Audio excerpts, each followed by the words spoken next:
सरकारी अस्पताल के मुर्दा खाना के इंचार्ज डॉक्टर बुरहानुद्दीन ने अपने मुतहत अमले से पूछा, आज मुर्दा खाने में कितनी लाशें आई हैं?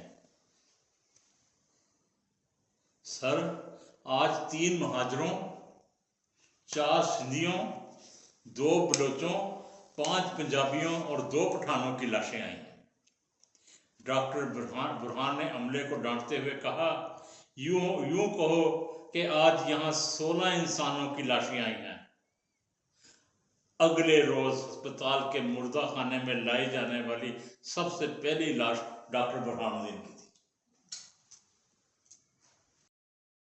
अकबरी मंडी में हाजी साहब अपनी दुकान के नौजवानों को तेज तेज बोलते हुए कह रहे थे, मुख्तलिफ किस्म की मिर्चों की बोरियों में गेरू और लकड़ी का बुरादा बिकता दो।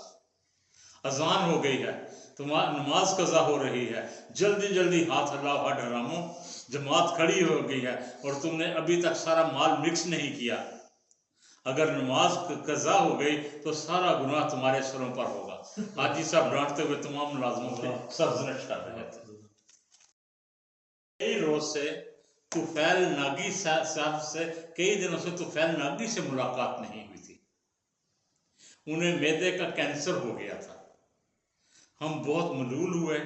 सादा ग़िज़ा खाने वाले सादा दिल आदमी को कैंसर की इत्तला पे अचंभा भी हुआ। तहकीक पर पता चला कि उनकी बेगम बाबी जुबैदा गुज़श्ता 18 माह से अपने शोहर को काबू में लाने के लिए उज़ैर नक्शबंदी के तावीज़ पानी में घोलकर पिला रही थी और उज़ैर नक्शबंदी साहब इन तावीज़ों को लिखने के लिए सस्ता स्क्रैप पेपर और घटिया तरीन रोशनाई इस्तेमाल करते थे। ये वकील भी नाराज भी हुए, कहते हैं हम आप पे कोर्ट में चले जाएंगे। मैंने कहा चले जाओ। कहते नहीं, हमने नहीं जाना, ये आपको शोहरत मिल जाएगी। आखिरी सच, बुकला के हाथों लुटे पुटे एक 60 साल साहिल ने वकील को मुखातब करके उसे उसकी माँ की कसम देते हुए पूछा।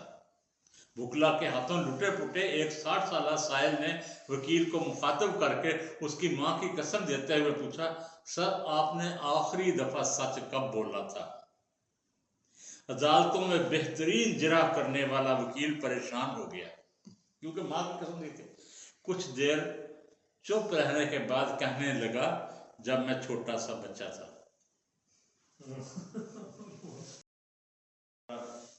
इस्लामाबाद की, ये जरा है कि इस्लामाबाद की शाहराह दस्तूर पर एक नीम मजजूब बूढ़ा शख्स जा बजा चीथड़े लगे कपड़ों के साथ बगल में एक किताब दाबे घूमता फिरता है। एक दिन हिम्मत करके पूछ लिया, तुम कौन हो और यहाँ क्या ढूंढते रहते हो? वो कहने लगा, मुझे दस्तूर की तलाश है। मैंने कहा, वो किताब तो तुम्हारी बगल में है। वो कहने लगा, मुझे तो पूरे मुल्क में इसकी रूह की तलाश है, मेरे पास तो लाश है। उसने एहतजाजी अंदाज में कहा। शैतान साहब कोई जोर जोर से उसे पुकार रहा था। नहीं, आज मैं नहीं आ सकता, मुझे बहुत जरूरी काम से एक जगह जाना है। शैतान कहता है, दई हमने तुमसे जरूरी काम लेना है। एक आवाज आई। शैतान क्या कहा, फिर कभी से ही? शैतान ने तेज चलते हुए पूछा। और फिर शैतान क्या, जल्दी बता क्या काम है? फलां जगह मजहबी रहनुमाओं को लवाना है, माकूल मुआवजा देंगे, बड़ा अच्छा मौका है। अब शैतान सोच में पड़ जाता और कहता है, इस सदी में मेरे चेले चांटे बहुत हो गए हैं। ऐसा करो, तुम अपना काम किसी सियासी आदमी से करवा लो, वो फितना उठेगा कि तुम्हें मजा आ जाएगा। और हाँ सुनो, सियासतदान ये काम मेरे मुकाबले में कम पैसों में करते। गले की 5 बुजुर्ग ख्वातीन एक घर में इकट्ठी बैठी अपनी अपनी बहुओं की बुराइयां कर रही थी।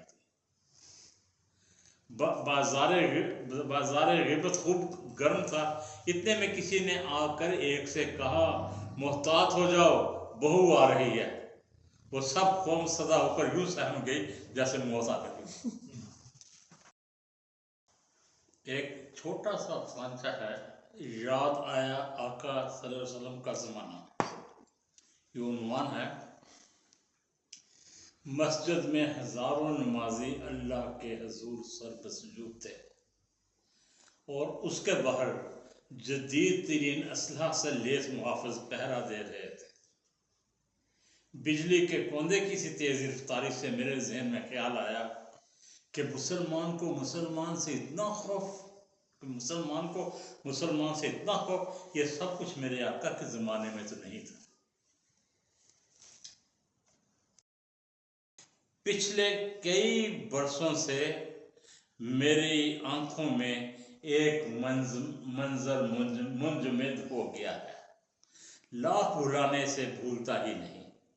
वाक़या यूं है कि शहर में अहले इल्म की बैठक के हवाले से मशहूर एक कैफ़े में मुल्क की सूरत हाल के हवाले से काफ़ी देर से धुआंधार बहस हो रही थी, मगर नतीजा सिफर। अचानक लंबे बालों और शायराना शक्ल सूरत वाला एक बंदा वहां आन दमका। कुछ देर वो शुरका की गुफ्तगू सुनता रहा और फिर कहने लगा, जानी अर्ज किया है, कौन इस घर की देखभाल करे, रोज एक चीज टूट जाती है। और वो खामोशी से बाहर निकल गया।